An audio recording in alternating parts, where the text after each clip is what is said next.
হ্যাঁ বন্ধুরা, আমার সকল ফোন লাভার ও ইউটিউবার বন্ধুদের জানাই আন্তরিক প্রীতি ও শুভেচ্ছা। সবুজ মেলা থেকে আপনাদের সেই জনপ্রিয় সাউন্ড প্রতীক সাউন্ড যখন ছোটা ভিন গানটা দিয়ে শুরু করতে চলেছে, তখন তো আপনাদেরকে বক্সের সামনে থেকে সরে দাঁড়াতেই হবে, কারণ প্রতীক সাউন্ডের সেই ভয়ানক প্রেসার আপনাদের শরীরের পক্ষে যেমন খুবই ক্ষতিকারক, আর প্রতীক সাউন্ডের সাথে পাঙ্গা নেওয়াটাও খুবই বিপজ্জনক। প্রতীক সাউন্ডের সাথে যে রক্ত আসে তাদের দু পায়ের নিচে ফাঁক হয়ে হাওড়া ব্রিজ হয়ে যায়।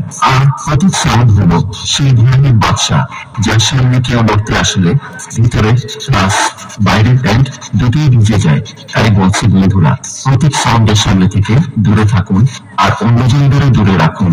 আর বেশিরভাগ না বকে, চলুন এবার শুরু করি।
कमाल हो गया।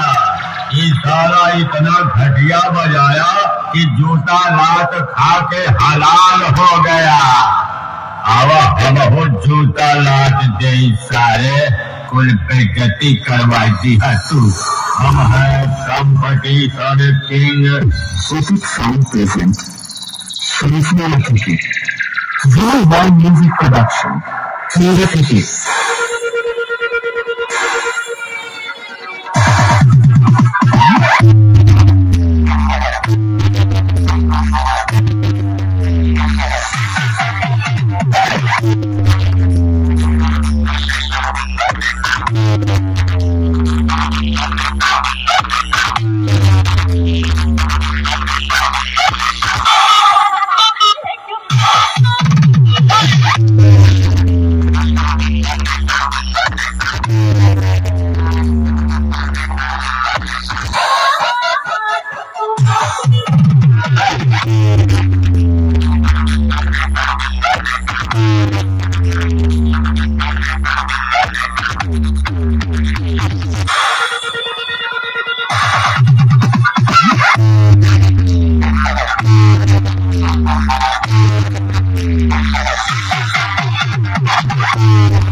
पहले गांव गांव चौकीदार पहरा देते रहे, कहते रहे जागते रहो जागते रहो जागते रहो।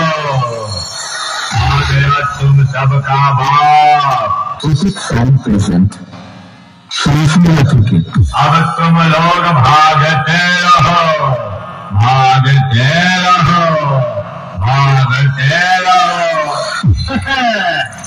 बोला तो दिखाएगा हाथी निकली चिकी। लगता है मावा जी की उम्र हो गई है बाबा।